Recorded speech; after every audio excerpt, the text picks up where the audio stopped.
साथियों नमस्कार, कैसे हैं आप सब लोग। मजामा केम छो कैसा है। साथियों केबीसी आप सबने देखा है, उसमें जहां भी हम प्रश्न भटकते हैं एक्सपर्ट की राय लेना उचित समझते हैं। ऐसे कोर्ट के सामने भी कई बार समस्याएं जटिल हो जाती हैं, तो कोर्ट क्या कहता है कि एक्सपर्ट से कि भाई ये समस्या जटिल है, इस पर मैं विशेषज्ञ नहीं हूँ, इस पर अब आपकी राय क्या है। और उस राय पर कोर्ट जो है बिलीव करता है और आगे प्रोसीड करता है, जिसके लिए section 45, section 73 Indian evidence act और सेक्शन 293 सीआरपीसी में जो है प्रोविज़न दिए गए हैं। आप सबको मालूम है ना। तो एक्सपर्ट का भी क्या है, एक इम्पॉर्टेंट रोल है क्रिमिनल जूरिस्प्रूडेंस में किसी मामले को तय कराने के अंदर। पर अगर फ़र्ज़ कीजिए वो एक्सपर्ट ही बेईमान हो गया, उसकी रिपोर्ट वेग है और उसने प्रोसिक्यूशन की एजेंसी के साथ मिलावक्ती करते हुए रिपोर्ट दी है, तो किस तरह से वो कंसर्न्ड अक्यूज़ के राइट्स को अफेक्ट करने जा रहा है, इस विषय में एक गंभीर चिंता जो है व्यक्त करी है राजस्थान हाईकोर्ट ने। बट दुख तब होता है जब विद्वान लोग निर्णय बनाते हैं और निचली कोर्ट वाले उसको फॉलो नहीं करते हैं। देखो, जज दो तरह के हैं, ये आपको बिल्कुल मालूम होना चाहिए। सबसे पहली बात, पेट पालक जज और दूसरे हैं न्यायपालक जज।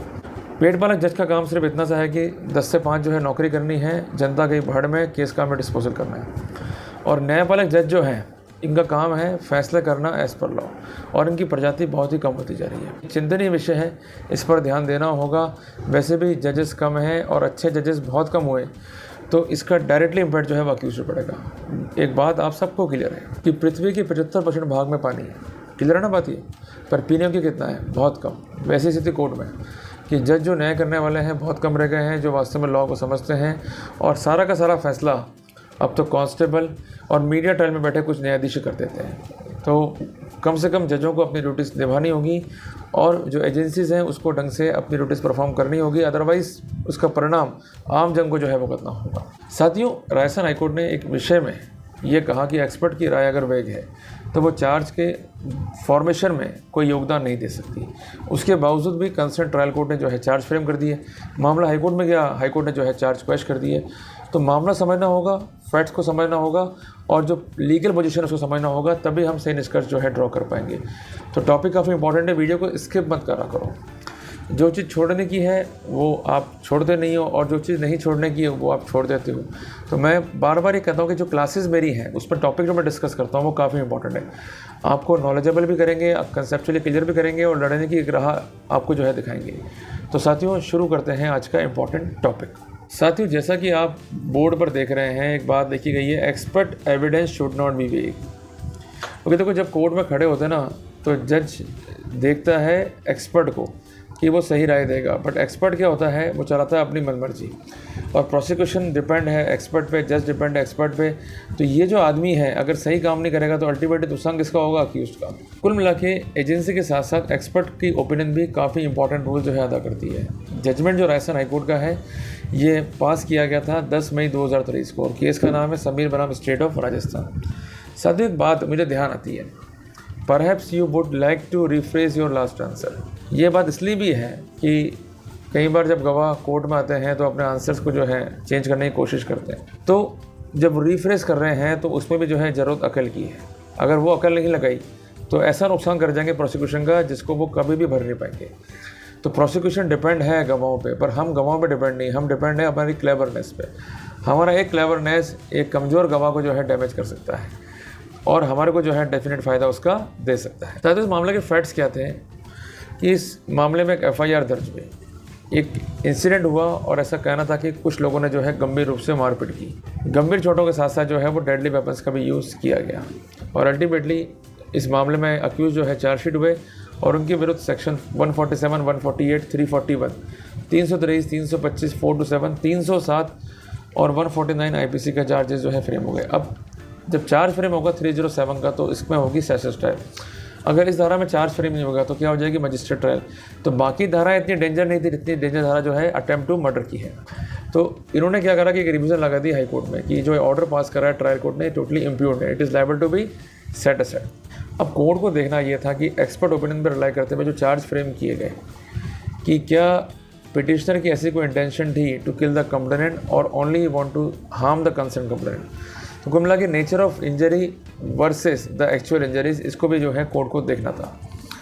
जो पिटिशनर्स थे उन्होंने सबमिशन दिया कि चार्ज फ्रेम करने के लिए कोई भी एविडेंस फाइल पे नहीं है, इवन एक्सपर्ट एविडेंस भी जो है वेग है, और जो सपोर्टिंग एविडेंस फाइल पे नहीं है, जिसका फ़ायदा डेफिनेटली जो है अक्यूज को मिलना चाहिए। It is liable to be quashed and set aside. और प्रोसिक्यूशन की वही घिसी-पिटी स्टोरी कि चार्ज की स्टेज पर कोर्ट को माइक्रोस्कोपिक एनालिसिस नहीं करना है। कोर्ट को सिर्फ और सिर्फ ये देखना कि जो भी एविडेंस फाइल पर है उससे प्रथम दृष्टया मामला बनता है नहीं बनता है।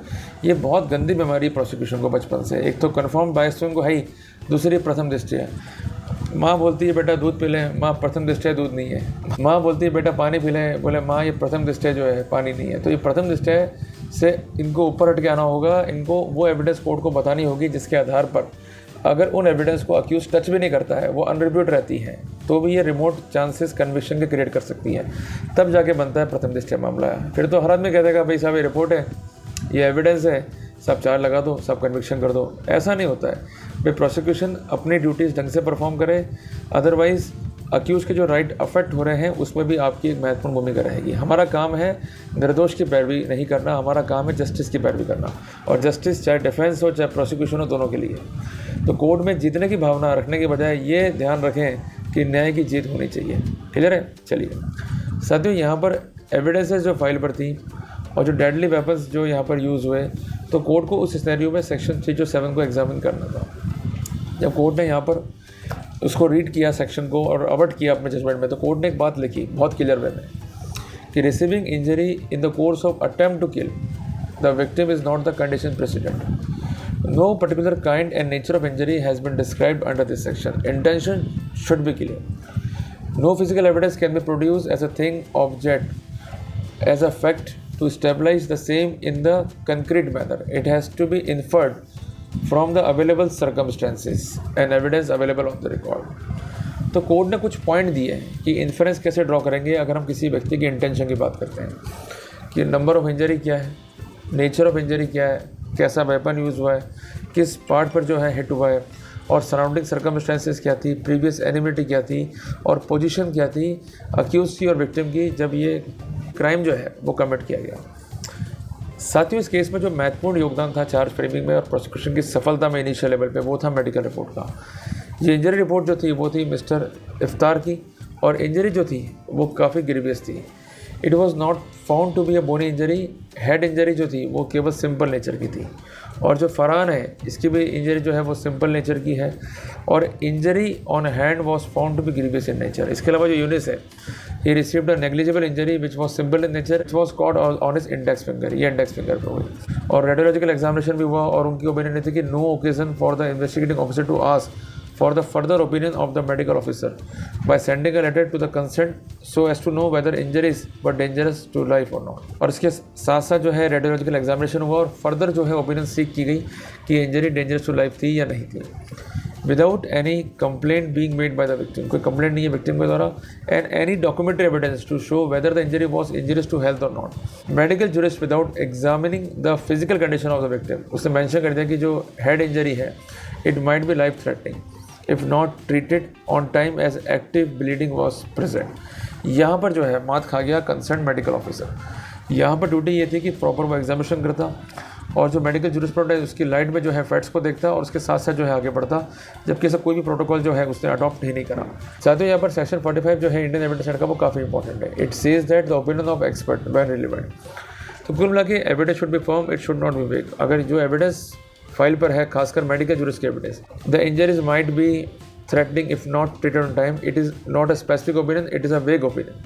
और कोर्ट ने कटाश करते हुए लिखा कि ऐसी ओपिनियन तो गांव का कोई आदमी भी दे सकता है जो अनपढ़ है।